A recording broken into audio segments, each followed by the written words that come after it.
There are moments in life when loneliness feels louder than faith, when you wonder if love is meant for everyone else but you.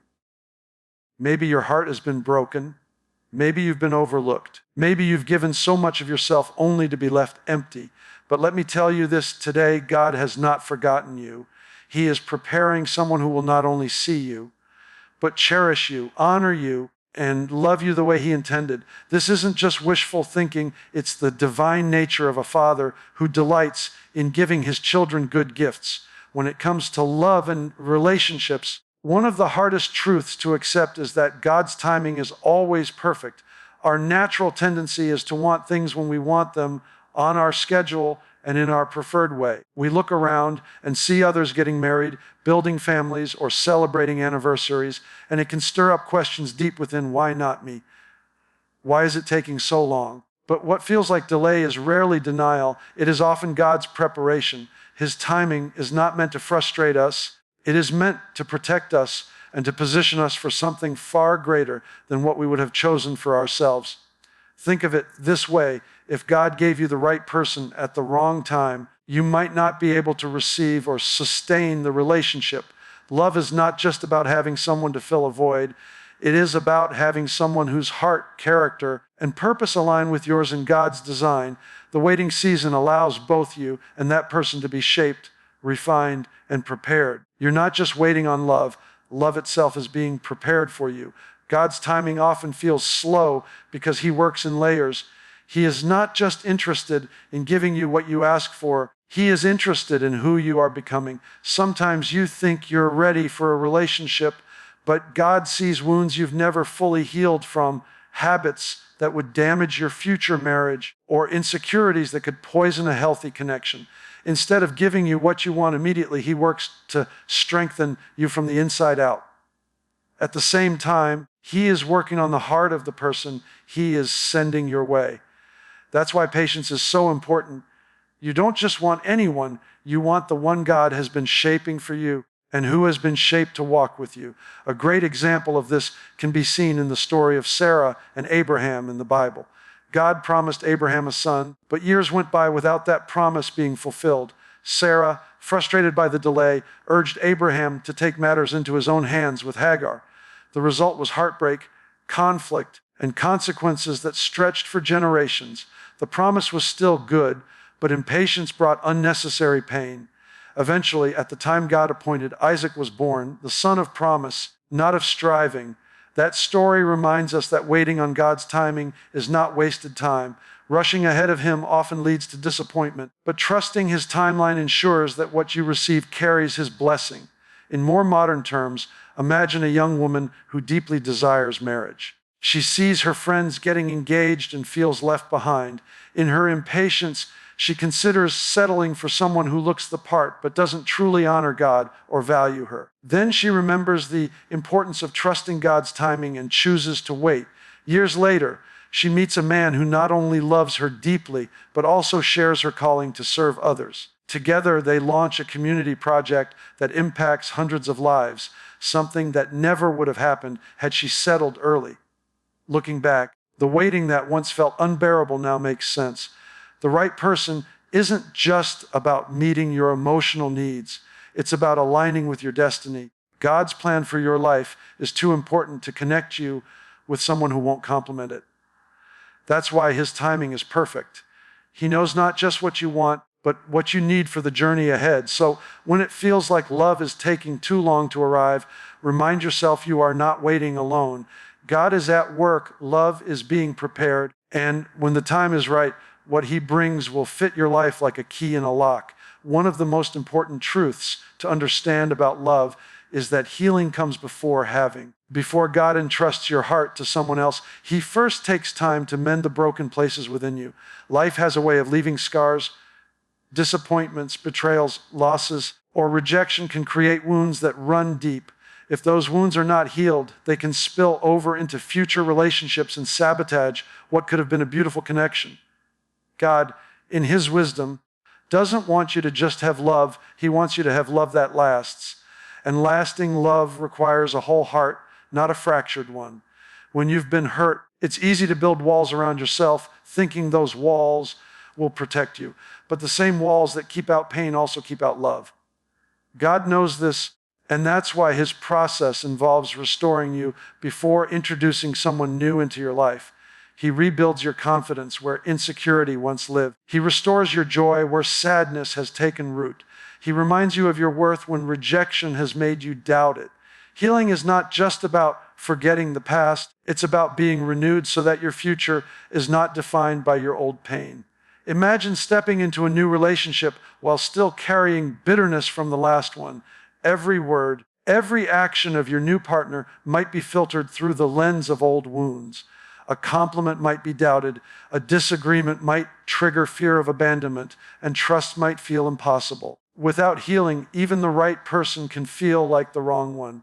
But when God heals you, you become free to love without suspicion, to receive affection without doubting its sincerity, and to give of yourself without fear of being broken again. An excellent example of this can be seen in a young man who had his heart shattered by betrayal.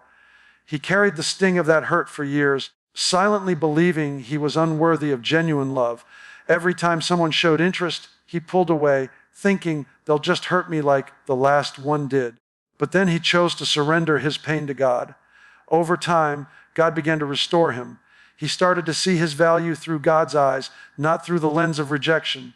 He found his confidence again, not in another person's approval, but in the love of his Creator. Months later, he met someone new, someone kind, patient, and genuinely caring. Because he had allowed God to heal him, he didn't approach this relationship with suspicion. He embraced it with peace and openness. That relationship grew into a marriage marked by trust and joy. The key wasn't just finding the right person, it was becoming whole enough to truly experience the gift of love. God is intentional. He doesn't want your future partner to carry the weight of fixing what only he can heal. That's why the waiting season is often a healing season. It is in those quiet moments where you allow God to speak truth over the lies you've believed, to replace shame with dignity, and to remove fear with confidence. The healing process is not always comfortable, but it is necessary because when love does arrive, you will step into it ready, not clinging, not doubting, not fearing, but with open hands and a whole heart. This is why healing comes before having. God's love for you is too great to let you settle for a love that is filtered through brokenness. He wants you to be free, restored, and confident so that when the person he has prepared for you arrives, you will not just have a relationship, you will have a covenant that reflects his perfect design. True love is never meant to compete with God. It is meant to reflect him. The kind of love that comes from the Father doesn't pull you away from your faith or distract you from your purpose. Instead, it strengthens your walk with him. When God sends someone into your life, their presence won't dim your light. It will help it shine brighter. They won't demand that you choose between them and God because they understand that the very reason you can love them deeply is because you love him first. One of the most powerful signs that love is real and lasting is that it honors God above all else. This kind of love begins with a reverence for the one who created both of you. When two people put God at the center of their relationship, their bond is built on more than feelings. It is built on a foundation that cannot be shaken by storms. Feelings can change, circumstances can shift, but when God is the anchor, the love endures. True love doesn't measure your worth by what you do or how well you perform. It sees you the way God sees you, valuable, chosen, and dearly loved. That means your partner will appreciate not just your accomplishments or your outward appearance, but your heart and your identity in Christ. They won't try to mold you into someone else or diminish the gifts God has placed inside you. Instead, they will celebrate those gifts and encourage you to grow into the fullness of who God made you to be. This kind of love is patient. It understands that you are a work in progress and doesn't demand perfection. It is kind, choosing to speak words that build you up rather than tear you down.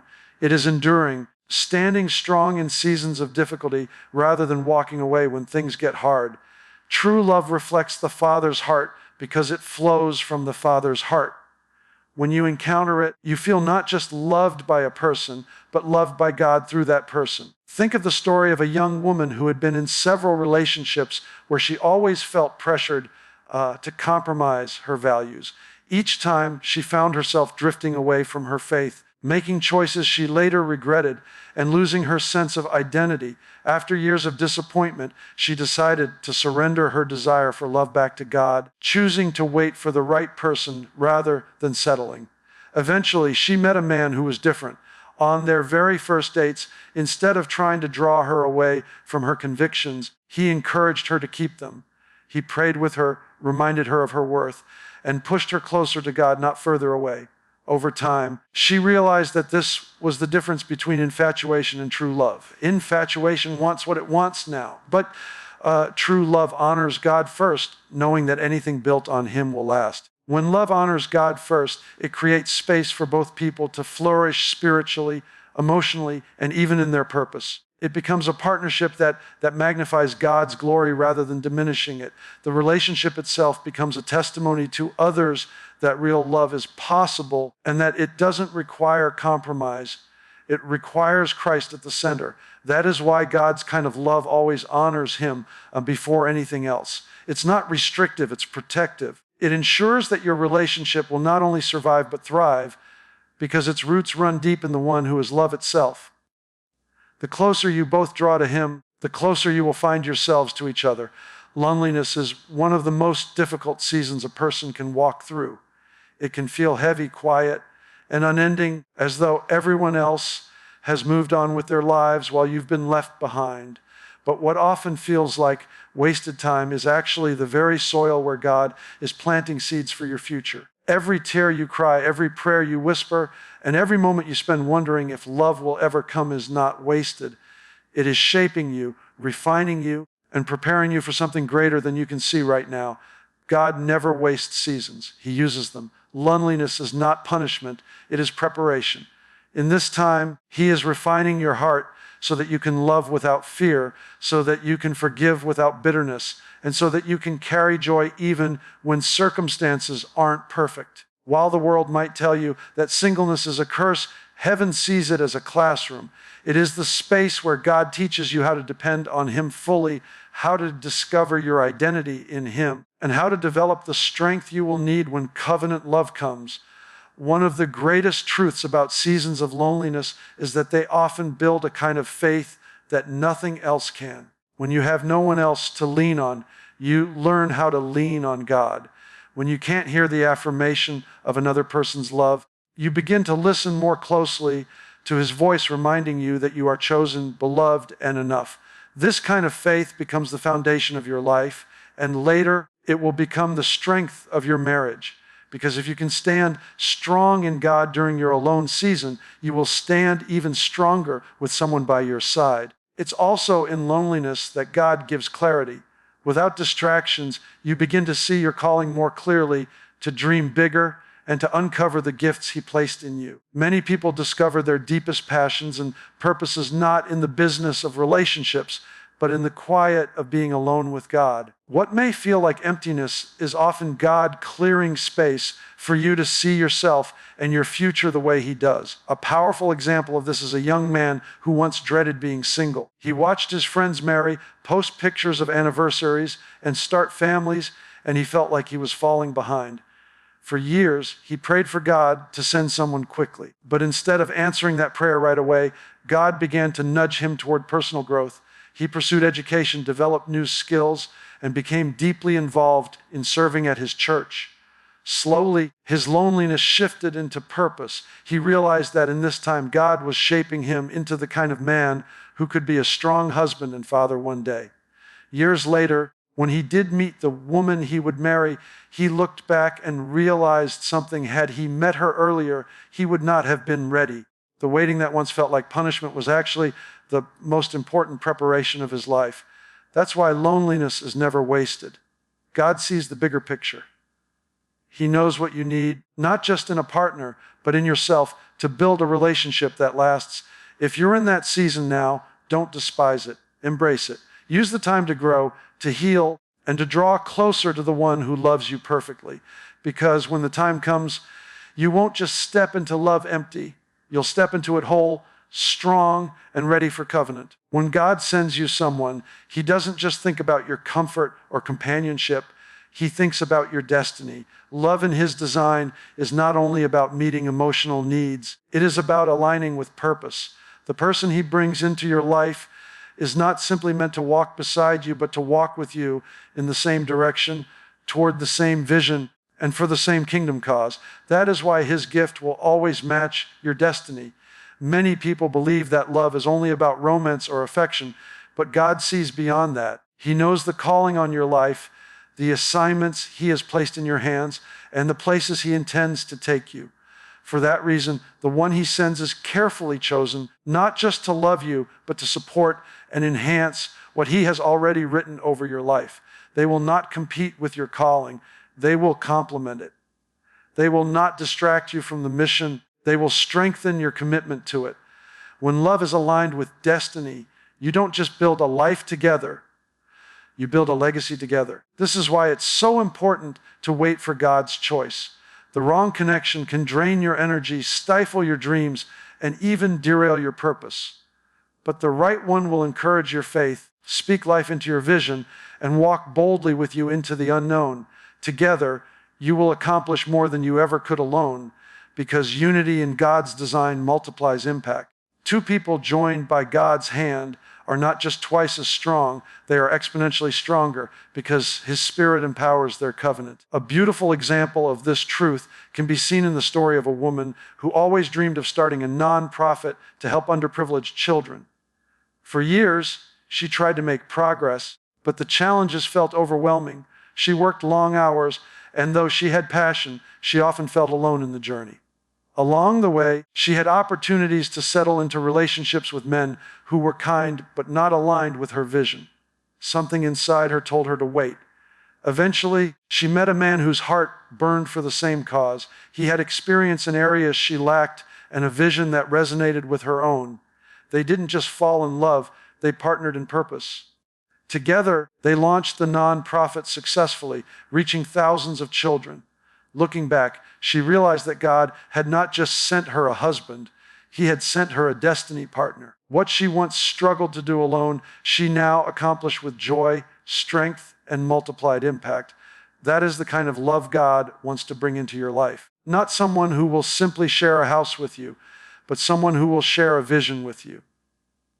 Not just someone who makes you feel loved, but someone who makes you feel alive in the pursuit of God's calling.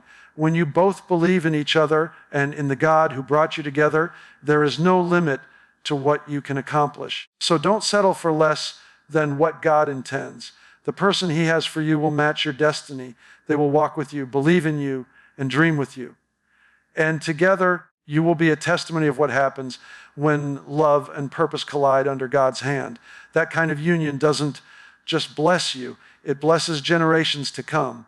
So if you've been wondering, when will it be my turn? Hear this today. God is sending someone who will truly love you. Don't settle for counterfeit connections. Don't compromise your worth. The Father who formed your heart knows exactly who can hold it with honor. Stay faithful in the waiting. Stay rooted in his presence. Because when the right person comes, it won't just feel like love, it will feel like destiny. And when you look back, you'll realize the waiting wasn't wasted. It was the very soil where God planted the miracle of true love.